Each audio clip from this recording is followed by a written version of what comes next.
Cipete CBN, com Tatiana Saque.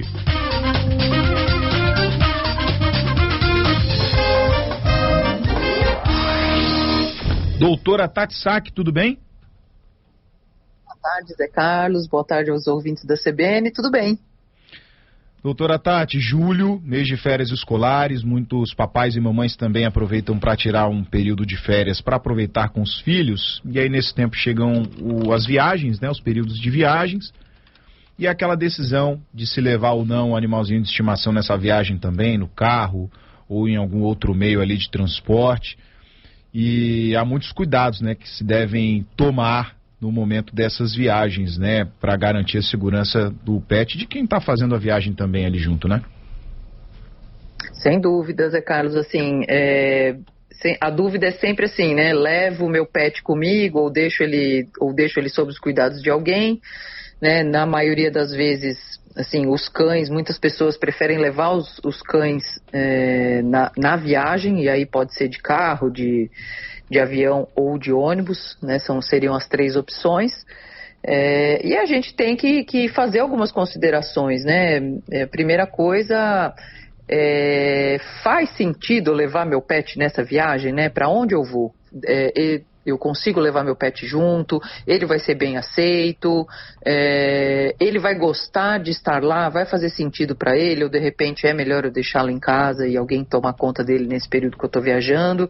Então a gente tem que levar isso em consideração, e a gente tem que saber também um pouco ali da personalidade do animal, se ele está acostumado, por exemplo, a andar de carro ou estar dentro da caixa de transporte, que pode ser um desafio muitas vezes.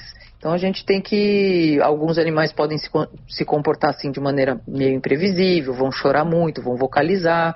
Então a gente tem que levar essas coisas em consideração antes de decidir levá-los. E os principais cuidados que a gente deve tomar, doutora? Vamos fazer um exemplo na prática. Quem tem um cachorrinho, seja de pequeno porte, porte médio, porte grande, vai fazer uma viagem de carro ali com a família. Tem que colocar a coleira, tem que prender no cinto de segurança. Não precisa. Tem gente que leva no porta-mala, bota o bichinho solto ali no porta-mala, tira aquela tampa. Isso não é certo, né? Quais os cuidados que devem se tomar nesse tipo de caso? Então, tem algumas opções, né? Assim, os animais de pequeno porte, eles normalmente viajam muito bem dentro da caixa de transporte, ou presos a um cinto de segurança no próprio banco do carro. Existem cintos de segurança específicos que você pode utilizar para transportá-los no carro, ou adaptadores de cinto que você conecta no peitoral do animal, né? E ele pode viajar tranquilo no banco. A viagem no porta-mala, né, ela não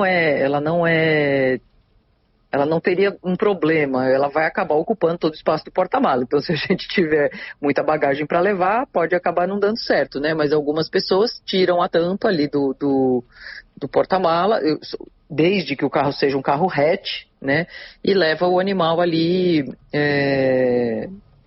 no porta-malas. Seria uma opção também, mas, assim, transportar o animal solto é sempre um risco, né? Tanto para ele quanto para os integrantes do veículo. Então, a gente tem que tomar cuidado, porque o motorista, muitas vezes, ele pode desviar o foco da rodovia, por exemplo, né? Preocupado ali com o que o animal está fazendo. Então, por isso que ele tá bem protegido, é importante. No caso de passarinhos e outras aves que se transportam em gaiola, tem que prender a gaiola de alguma forma específica também, doutor? O ideal é você prender, de preferência no banco ali, às vezes, dependendo como for, você pode até passar o cinto, né? E deixar essa gaiola presa, essa caixa de transporte presa, ou se for alguém no banco de trás, essa pessoa pode ir monitorando essa gaiola, essa caixa de transporte. Avião, doutora, infelizmente, né, viralizou aí nesses últimos meses o caso do cachorrinho, né, que estava sendo transportado e que acabou morrendo durante uma viagem de avião, e aí as pessoas ficam muito receosas. É uma viagem que exige muita programação, né, principalmente. Bastante programação, assim, normalmente as pessoas que decidem levar o pet, né, numa viagem de avião, normalmente vão passar um período um pouco mais prolongado fora, né? Assim, não vai fazer uma viagem curta ali e levar o animal consigo, na maioria das vezes, não que não possa acontecer. Mas isso é importantíssimo que você se programe com bastante antecedência junto à companhia aérea, para saber quais são os cuidados, quais são as exigências que eles fazem, se o animal vai poder ser transportado na cabine ou não, né, porque na cabine existe uma padronização de mala de transporte, de caixa de transporte, o peso máximo do animal, então tudo isso vai ter que ser respeitado. Né, o que a gente percebe é que, assim, muitas vezes esses animais que são transportados no compartimento de carga, não necessariamente eles estão habituados a passar muito tempo na caixa de transporte. Isso é um treinamento que precisa ser feito com o animal desde filhote.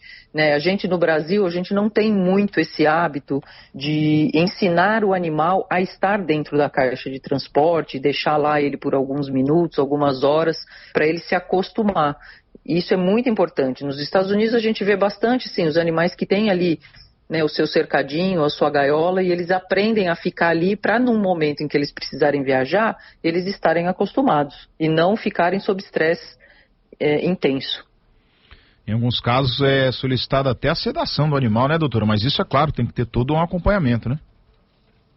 Então, a sedação é bem controversa, né? Ela é bem controversa. Primeiro porque ela tem um período de ação, né? Normalmente você vai usar um sedativo ali, ele vai agir durante 4, 6 horas, em torno disso, até 8 horas.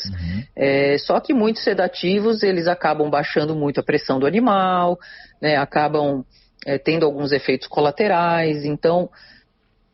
assim, precisa ver muito bem junto ao médico veterinário, né, se esse animal pode ser sedado, né, se ele deve.